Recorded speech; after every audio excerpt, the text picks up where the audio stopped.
이상하게도 내가 사는 데서는 하거든. 자, 이 작품의 제목이 산인데 이 산은 시적 화자가 관찰하는 대상인 시적 대상이에요. 중요한 포인트가 뭐가 있냐면 이 산과 뒤에 가을 떡갈나무 숲이 연결돼서 나오는데 가을 떡갈나무 숲은 화자가 위치한 공간이 그 숲 아니야. 그런데 이 산이라고 하는 시에는 내가 사는 데서는 하고 여기서 산 그림자가 내가 사는 곳으로 넘어오는 걸 이야기해 주거든. 그러니까 지금 화자가 산 속에 있다라고 하면 틀려. 오케이? 화자는 현재 인간 세상에 있어요. 이 시는 시적 화자인 나가 시 표면에 나라고 등장하고 있고 내가 사는 공간은 산속이 아니라 인간 세상입니다. 그래서 사람들이 살고 있는 사회에서 산을 바라보고 있어. 그러면서 자기가 산을 어떻게 평가하는지 산의 속성이라고 하는 걸 나열과 열거의 방식으로 쭉 제시해주고 있는 게 이 시야. 오케이? 그래서 인간 세상에서 사는 내가 산의 속성이라고 하는 걸 시에서 나열열거로 보여주고 있는 시다. 요거 생각해 두시고 1연에 나오는 산의 모습 한번 볼게요. 자, 여기서 학처럼 체크해 놓고 기러기처럼 체크해 놓으세요. 자, 그리고 요 중간에 종일토록 요 부분도 따로 묶어 두십시오. 자, 보자. 학처럼 날개를 쭉 펴고 오는 시간이 새벽녘이야. 그래서 새벽녘에 산이라고 하는 애가 인간 세상으로 다가온다라는 소리는 산이 터덜터덜 걸어서 인간 세상으로 넘어온다는 소리가 아니고 해가 뜨면서 해 때문에 생기는 산의 그림자가 인간 세상으로 쭉 넘어오는 모습을 표현한 거야. 그리고 여긴 보세요. 기러기처럼 날아서 해질 무렵에 산속으로 돌아간대. 그치? 산속으로 가. 그러면 이 그림자가 해가 지면 그림자는 어떻게 될까? 사라지겠죠. 그래서 그림자가 사라지는 모습을 이렇게 얘기해주고 있는 거고 요 가운데서 이미 묶으라 그랬어. 이건 언제냐면 해가 뜨고 해가 지고 그 사이에 산 그림자라고 하는 애가 내가 사는 인간 세상에 계속 덮여있는 그 상태를 얘기해. 그래서 자, 학처럼 기러기처럼 체크하라 그랬죠. 둘 다 처럼이라고 하는 연결어를 쓰고 있는 직유법이에요. 자, 이때 학의 원관념은 산 그림자가 인간 세상으로 날아오는 모습이 원관념이야. 즉 산의 모습이 해가 뜨면서 이 그림자가 져서 인간 세상으로 이렇게 커지는 모습이야. 자, 근데 이때 기러기처럼은 똑같은 직유법이에요. 근데 이 기러기는 해 질 무렵이 돼서 이렇게 퍼져 있던 그림자가 산 가까이로 다시 돌아가는 모습을 얘기해. 그래서 방향성이 학처럼 날개를 펴고 날아오는 애의 원관념은 산 그림자가 내 세상으로 드리워지는 게 원관념이고 기러기처럼 날아서 산속으로 가는 건 원관념이 산 그림자가 줄어서 산 뒤편으로 다시 사라지는 걸 얘기합니다. 그래서 얘네들이 원관념이라고 하는 걸 쓰세요. 혹은 아니면 선지에서 학이라고 하는 소재를 통해서 산 그림자가 줄어드는 현상을 빗대어 표현하고 있다. 이렇게 얘기하면 틀리게 되는 거야. 오케이? 학이라고 하는 애는 산 그림자가 내 세상으로 넘어올 때 표현인 거고 기러기는 다시 돌아가는 거야, 방향이. 이해됐어? 그래서 원관념이 서로 다르니까 학과 기러기가 그냥 산 그림자를 빗댄 표현이다 이렇게만 생각해 두지 말고 어느 시기에 나타나 있는 애들인지 그래서 산 그림자가 다가오는 건지 멀어지는 건지 구별해 두셔야 되고요. 자, 그 다음에 종일토록 먹도 않고 말도 않고 업됐다가 이 부분은 새벽녘에 산 그림자가 내려와서 해질 무렵 갈 때까지 머무는 상태를 얘기해주고 있는데 그게 원관념인데 얘는 어떠한 비유법을 사용하고 있냐면 먹지도 않고 말도 안 하고 엎어져 있다라고 표현해서 사람처럼 표현해줬어. 그래서 이건 인간 세상을 감싸는 산 그림자의 모습입니다. 얘는 움직이는 모습이 나타나 있고요. 이건 머물고 있는 모습이 나타나 있어. 자, 그래서 이렇게 묶어서 어떻게 정리가 되느냐? 시간의 경과에 따라, 자, 새벽녘에서 종일 토록에서 해질 무렵까지, 그치? 시간의 흐름이 나타나죠. 시간의 흐름, 경과에 따라서 산 그림자의 변화를 학이나 기러기 이동에 빗대어 직유법, 비유법. 시각적으로 표현했다. 시각적으로 표현했다는 소리는 우리가 이 글을 보고 산 그림자가 날아드는 것, 줄어드는 것 머릿속에 이미지화 시킬 수 있지. 그래서 시각적으로 표현했다 확인할 수 있어요. 오케이. 그래서 시간의 경과 체크해 주시고 산 그림자가 변화하는 모습을 학이나 기러기 이동에 빗대어 표현해 놨어. 빗대어 체크해 주시고 그다음에 시각적 심상 체크해 주세요. 이해됐죠? 그리고 각각 원관념이 무엇인지 알아두시기 바랍니다. 여기는 의인법 쓰였는데 의인법도 비유법이에요. 오케이.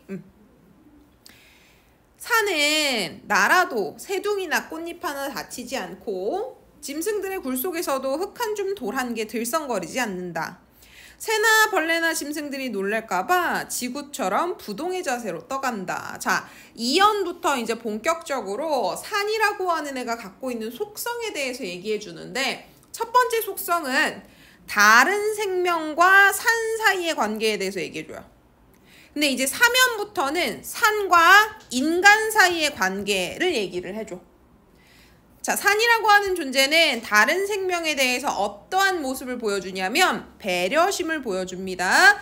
혹여나 자신의 그림자가 꽃잎을 다치게 하거나 새 둥지를 다치게 하거나 짐승들을 놀라게 할까봐 들썩거리지 않고 부동의 자세로 움직여요. 오케이? 그래서 산이 갖고 있는 특성 첫 번째, 배려심이 많다. 근데 이건 인간에 대한 배려심이 아니고 여긴 다른 생명체에 대한 배려심 이런 게 나타나. 오케이? 그래서 화자가 바라보는 산은 다른 생명과의 관계에서 항상 배려하는 존재가 산이구나. 자, 이때 보면 여기 선생님이 이렇게 분홍색으로 체크해놨지? 앞에도 볼까? 산들이 간다 이렇게 표현해놨어. 밑에도 볼까? 산이 간다. 그래서 이 시 같은 경우는 처음부터 끝까지 산이 둘 중에 하나죠. 무엇이다 해서 니은다 현재형 어미로 끝을 내고 있어.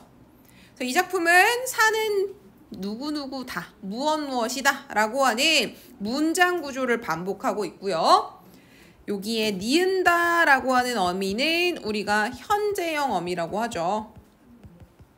현재 시제를 나타내주는 어미를 반복해주고 있습니다. 이 시의 표현상 특징 중에서 문장 구조 반복, 어미 반복 둘 다 해당돼요. 자, 그리고 봅시다. 산이라고 하는 애가요. 지구처럼 부동의 자세로 떠간다라고 되어 있지. 산이 떠가는 모습이 원관념, 지구가 보조관념. 그러면 지구처럼은 직유법이 쓰인 거고 여기에 원관념은 산이 움직이는 모습이라고 하시면 돼요. 근데 밑에 잠깐 보자. 그럴 때면 새나 짐승들은 기분 좋게 업돼서 사람처럼 날아가는 꿈을 꾼다 하거든. 자, 사람처럼 꿈꾸는 존재는 산이 꿈을 꾸는 거야? 새나 짐승들이 꿈을 꾸는 거야? 새나 짐승들이 꿈을 꾸는 거야. 그래서 지구처럼의 원관념은 산이고요. 사람처럼의 원관념은 새나 짐승들이에요. 착각하시면 안 됩니다. 이건 무슨 얘기냐? 산이 다른 생명체를 배려해서 들썩거리지 않고 지구와 같이 지구처럼 부동의 자세로 그림자를 내릴 때 조용조용 움직일 때 그 안에 있는 새나 짐승들은 기분 좋게 엎드려서 꿈을 꾸고 있어요. 왜? 산이 조심스럽게 움직이니까 얘는 그만큼 편안한 거야. 그래서 새나 짐승들이 꿈꾼다라고 표현했어. 의인법이야. 꿈은 사람이 꾸는 거야. 오케이? 그리고 새나 짐승들이 꿈을 꾸는 게 마치 사람과 같대. 그래서 그건 직유법이야. 오케이? 그래서 새나 짐승이 꿈을 꾼다. 의인법. 사람처럼 날아가는 꿈을 꾼다 하면 직유법.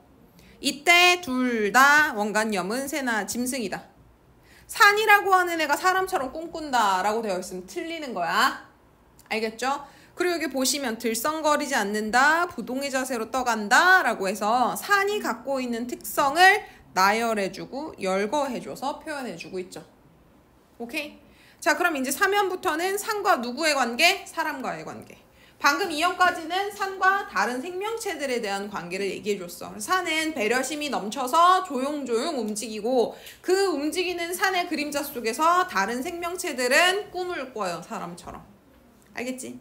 자, 산이 날 것을 미리 알고 사람들이 달아나면 언제나 사람보다 앞서 가다가도 고달프면 쉬라는 듯이 정답게 서서 사람이 오기를 기다려 같이 가요.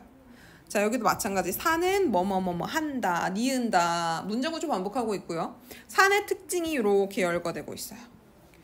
산은 양지 바른 쪽에 사람을 묻고 높은 꼭대기에 신을 모십니다. 자, 산이 갖고 있는 특성 두 번째, 힘든 처지 인간에게 안식을 제공해주고 사람과 함께 살아갑니다. 이게 두 번째 산의 속성이야. 첫 번째, 다른 생명체에게 배려심이 넘치는 게 산이고, 두 번째는 힘든 사람들에게 안식처를 제공해주고 사람과 함께 살아가려고 해. 오케이? 자, 여기 보자. 고달프면 쉬란 듯이. 자, 이거는 화자의 추측인 거죠? 이거 원관념 있어? 빗대어 표현하고자 하는? 없어. 그러니까 듯 나왔다고 냅다 이거 직유예요 하시면 안 됩니다. 얘는 직유법 아니고 마치 제가 산 그림자를 이렇게 들이우다 사람들이라고 하는 존재가 달아나거나 무서워하면 그림자를 들이우는 행위를 잠시 멈춰서 사람이랑 같이 가려고 하는 것이 고달프면 쉬라는 것처럼 느껴진다. 이런 뜻이지 직유법으로 보시면 안 돼요. 자, 그래서 사람이 오기를 기다려 같이 가는 산의 모습이 이렇게 하나 나오고, 자, 그 다음에 여기는 산은 양지바른 쪽에 사람을 묻을 수 있게 해줘요. 자신의 품 안에 인간의 시체라고 하는 걸 받아줘. 그치? 그래서 여기서 나타나는 산의 특징은 죽은 후 인간이 묻힐 장소를 제공하면서 너그러운 모습을 보여줍니다. 산이 갖고 있는 특성 하나, 다른 생명체한테 배려심이 넘친다. 두 번째, 인간에게 안식을 제공해주고 함께 살아가려고 하고, 세 번째, 죽은 후에 사람이 묻힐 장소를 제공해줘요. 그 다음에 네 번째 특징은 뭐가 나오냐? 높은 꼭대기에는 신을 모시고 있어요. 이게 무슨 얘기냐? 사람은 산 꼭대기에 올라가잖아. 그러면 간절히 본인이 원하는 걸 비는 행위들을 합니다. 종종. 그래서 산 꼭대기에 탑 같은 게, 돌탑 같은 게 쌓여 있기도 하고요. 산 꼭대기에는 절이 들어가 있기도 해요. 오케이? 그래서 산이라고 하는 애는 신성한 존재예요. 사람들은 자신이 원하는 바가 있으면 산에 올라가서 기도해요. 오케이? 그래서 산이라고 하는 존재는 인간한테 신성한 존재다. 자, 그 다음에 봅시다. 사람과의 관계가 계속 나와요. 2연만 타생명체와의 관계고, 자, 4연에 산은 사람들과 친하고 싶어요. 그래서 기슭을 끌고 마을에 들어오려고 합니다. 그런데 그러다가도 사람이 사는 꼴이 어수선해 보이면 도로 험한 봉우리로 올라가 버려요. 여기서 나타나는 산의 특징이라고 하는 건 뭐냐? 사람 사는 공간이 혼탁하거나 세속화되어 있으면 거부하는 모습을 보여. 그래서 세속적 인간 세상을 거부하는 산의 속성이 4연에 나오는 내용이에요. 산은 사람과 친해지고 싶어 해요. 이거는 의인법이죠. 누구랑 친해지고 싶어 하는 건 소망 이런 건데, 이것도 사람만 갖는 겁니다. 감정이기 때문에 산이 사람들과 아무리 친해지고 싶어 해도 속세, 세속화된 공간, 혼탁한 공간은 받아들여 못 받아들여? 못 받아들여. 그래서 산은 세속적 세상을 거부해요. 자, 이때 이 산이라고 하는 애가 험한 봉우리로 올라가는 모습을 어떻게 표현해놨냐? 대가리를 들고 슬슬 기어서 간다라고 표현했어. 대가리는 사람한테 쓰는 표현이야? 동물한테 쓰는 표현이야? 동물한테 쓰는 표현이죠? 그러면 산이 대가리를 들고 올라간다는 소리는 의인이야, 화류야? 화류법입니다. 오케이? 그래서 산이 대가리를 들고 봉우리로 올라간다라고 하는 건 화류법이고 그 올라가는 모습이 원관념, 그걸 달팽이와 같다 보조관념 들어서 직유법 써주고 있어. 오케이? 이 구조는 뭐랑 똑같은 거야? 요 구조랑 똑같은 거야. 새나 짐승들이 사람처럼 꿈을 꾸고 있어. 이거. 새나 짐승들이 꿈을 꿔. 그 모습이 마치 사람과 같아. 그러면 이미 여기 의인이 쓰였고 사람과 같아 해서 요 모습이 원관념, 얘가 보조관념. 얘도 마찬가지. 산이라고 하는 존재는 대가리를 들고 슬슬 기어간대. 동물처럼 표현했으니까 화류법이야. 근데 그 모습이 마치 뭐와 같다? 달팽이와 같다. 그래서 직유법. 오케이. 산은 나무를 기르는 법으로 벼랑에 오르지 못하는 법으로 사람을 다스린다. 자, 이 부분 같은 경우는 살짝 주객전도가 일어난 표현이야. 원래 산이 인간을 가리키는 게 아니고 인간이 산을 보면서 배우는 거죠. 그치? 근데 여기는 산이 사람에게 깨달음을 주는 존재로 의인화되어 있어요. 이게 주객이 전도된 거. 원래 산은 가만히 있고 인간이 가서 산을 통해서 배우는 거죠. 근데 산이 가르친다라고 되어 있습니다. 그래서 의인법 쓰이고 있는 거고 스승으로서의 산의 면모가 드러나는데 여기서 나타나는 산의 속성, 산은 사람에게 깨달음을 주는 존재다. 자, 그럼 어떻게 깨달음을 주느냐? 나무를 기르는 법, 벼랑에 오르지 못하는 법. 자, 보세요. 내가 나무를 산에 심었어. 얘 다음날 간다고 자라있니? 안 자라있지. 그치? 그러고 나서 얘가 얼마나 컸는지 기대하는 마음으로 매일매일 갔어. 그러면 내가 원하는 만큼 크는 거 쉽게 볼 수 있니? 그쵸? 즉 나무를 기르는 법은 뭘 얘기하는 거냐면 인내하고 기다리는 자세를 가르쳐준다는 거야. 그래서 나무를 심어놓고 산에 매일같이 올라가. 그러고 나서 내가 원하는 바를 이루기 위해서 얘는 10년이고 20년이고 자라나겠지? 그럼 그 10년, 20년을 기다리는 태도. 그래서 생명을 기르는 방법, 인내심이라고 하는 걸 기를 수 있어. 그래서 산에 나무를 심어놓으면 우리는 인내심을 배워요. 그 다음에 산에 높은 벼랑이 있어. 인간이라고 하는 존재는 그 벼랑 밑에서 무슨 생각을 하냐? 아, 벼랑이 되게 높다. 올라갈 생각해? 안 해? 안 하죠. 저기 꼭 정복하고 싶어. 못 올라갈 만한 데야. 웬만한 사람은 그런 생각 안 하지. 그치? 그러면 벼랑에 오르지 못하는 법이라고 하는 건 나라고 하는 존재는 자연 앞에서는 사실 엄청나게 작은 존재구나. 이런 생각 들 거 아니야? 그래서 겸손함을 기르는 방법이라고 되어 있는 거야.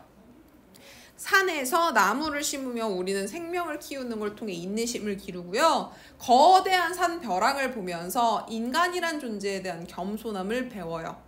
그건 우리가 스스로 배우는 건데 여기서는 산이 사람을 다스린다라는 표현으로 의인화시켜 놓고 있어요.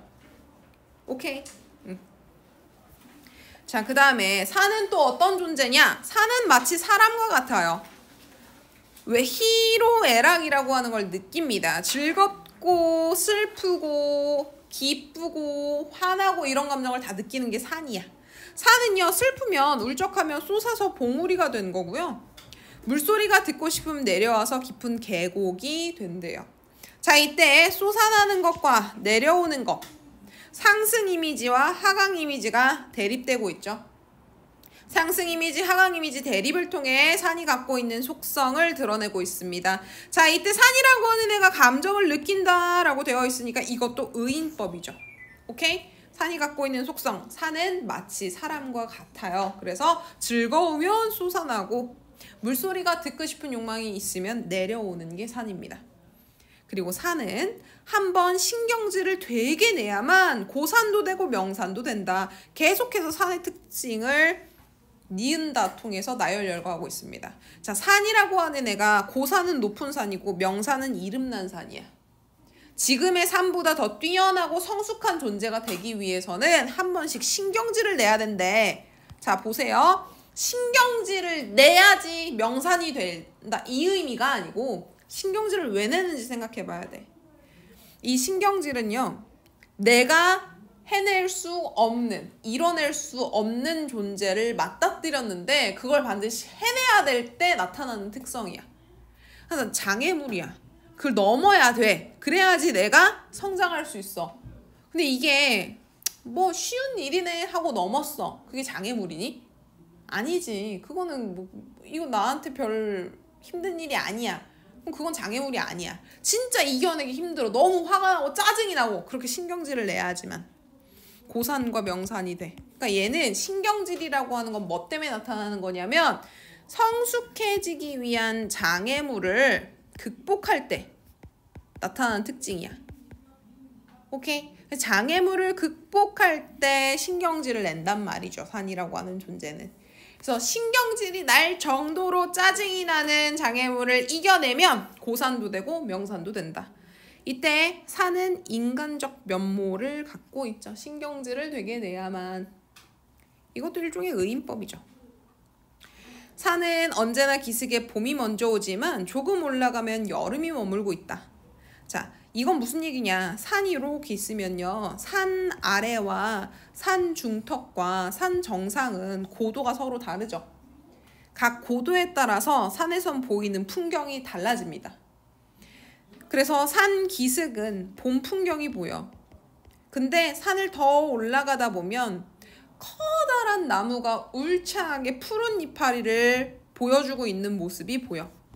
그래서 그건 여름이야. 자, 봐봐. 상식적으로 낮은 데에서 위로 올라가면 위에가 더 춥겠지. 그치? 선생님 여기가 봄이면요? 여긴 당연히 봄보다 추워야 되는 거 아니에요? 자, 얘는 여름과 봄을 기온으로 나눈 게 아니에요.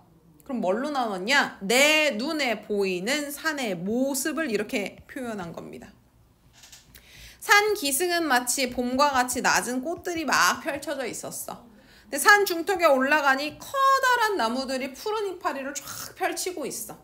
그게 마치 봄과 같고 여름과 같다는 거야. 자, 봅시다. 한 기슭인데 두 계절을 사이좋게 지니고 사는 게 산의 속성이에요. 그래서 여기서는 산의 포용력이 드러납니다. 서로 두 개가 공존하기 힘든 상황인데 산은 그 모든 걸 포용하고 있죠. 오케이?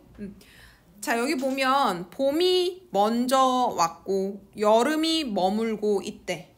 봄이랑 여름은 눈에 보여, 안 보여? 봄이랑 여름은 눈에 보여, 안 보여? 안 보이죠? 추상적 관념을 먼저 왔다, 머물고 있다 이래서 구체적 이미지화 시켜놓은 표현입니다.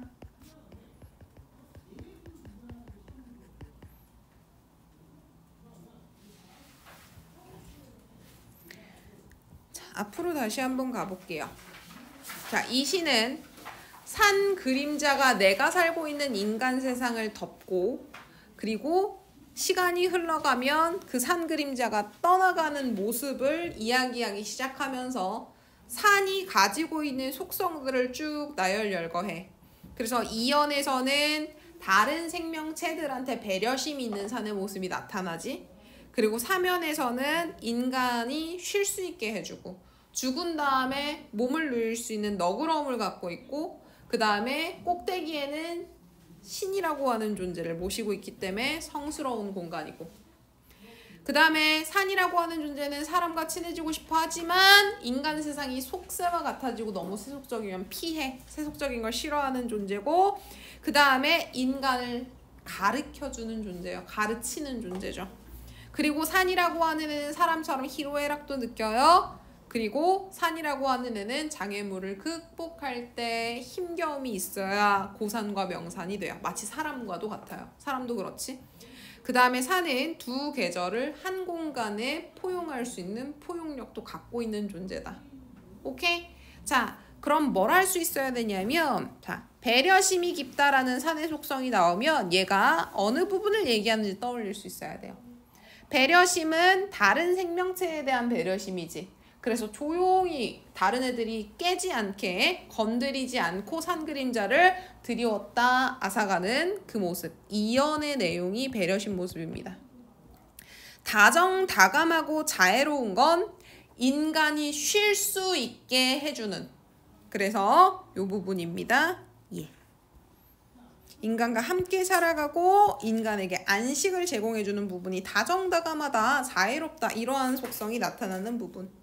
너그럽다 부분은 사람이 죽으면 묻힐 수 있는 곳이 산이라서 너그럽고, 신성한 이유는 산 꼭대기에 신을 모시고 있는 부분 찾아주시면 됩니다. 세속적 가치를 거부한다 라고 하는 건 어디 찾아주면 돼? 아무리 인간과 친하고 싶어도 우리가 사는 세상이 혼탁해지면 달팽이처럼 대가리를 들고 봉우리로 올라가 버려요. 그 다음에 포용력 있다 라고 하는 건 두 가지의 계절이 산 한 기슭에 같이 들어가 있는 모습. 그래서 이 속성별로 시 내용이랑 연관 지을 수 있어야 된다.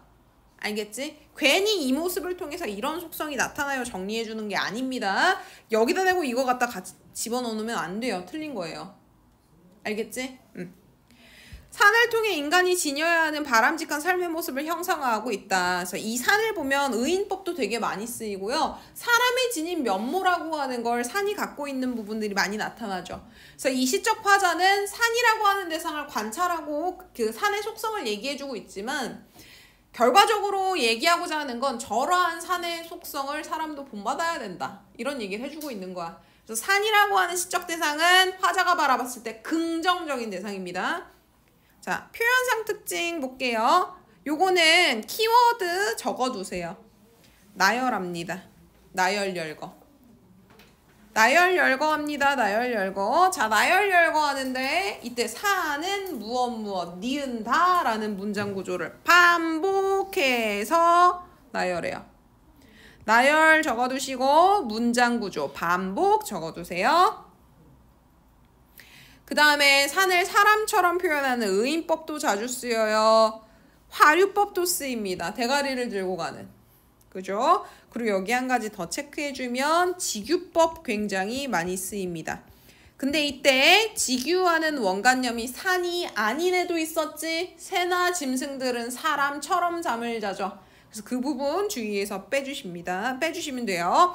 그 다음에 시각적 이미지를 활용해서 산의 모습을 생생하게 묘사한다. 시각적 이미지랑 묘사 써두시고요. 이거는 일연에서부터 나타나는 특징입니다. 오케이. 이래는 우리 시각적이다 요거 했었지. 자, 여기까지가 산이라는 작품이고, 요거는 이 시를 내용 이야기로 풀어보면 어떻게 되는가가 적혀 있는 거야. 그래서 마지막으로 한 번만 읽어보고 정리할게요. 내가 사는 곳은 새벽녘이면 산 그림자가 마을로 내려와서 낮 동안 머물다가 해질 무렵이면 산속으로 돌아간다. 그래서 얘는 학처럼 기러기처럼, 그리고 여기는 사람처럼 먹도 않고 엎드려 있다가 이렇게 나오는 표현들이죠. 산은 다른 생명들을 위해 움직일 때는 그들이 놀랄까봐 부동의 자세로 떠가려 하는 배려의 모습을 보여. 산은 사람보다 앞서가다가도 사람이 고달파하면 기다렸다 함께 가는 다정다감한 모습을 보이기도 해. 또한 인간의 죽음을 받아주는 너그러움, 꼭대기에 신을 모시는 신성한 모습도 지니고 있어. 그런데 산은 사람이 사는 꼴이 어수선하면 이를 거부해. 세속적인 걸 싫어하죠. 그럼 도로 험한 봉우리로 올라가. 그러면서도 산은 사람에게 인내심과 겸손함을 가르쳐줘. 그래서 인내심은 나무를 기르는 법으로, 겸손함은 절벽을 오르지 못하는 것. 그걸 통해서 알려주죠. 산도 인간처럼 희로애락을 느껴서 울적해지거나 성질을 내기도 해. 산이 보여주는 이러한 인간적인 모습은 고산이나 명산이 되기 위한 성숙의 과정을 거치는 것이라고 할 수 있어. 또한 산은 한 기슭이지만 봄과 여름 두 계절을 사이좋게 지니고 사는데 이를 통해 산이 포용력을 지닌 존재임을 알 수 있어. 그래서 이 시가 말하고자 하는 산의 속성을 얘기로 풀어보면 이렇게 된다. 내용 이해 다 했니? 오케이. 시는 내용 이해하시고 그 내용이 표현되어 있는 표현사 특징까지도 다 찾을 수 있어야 됩니다. 자, 여기까지 질문 있어. 자, 그럼 산은 여기까지 볼게요.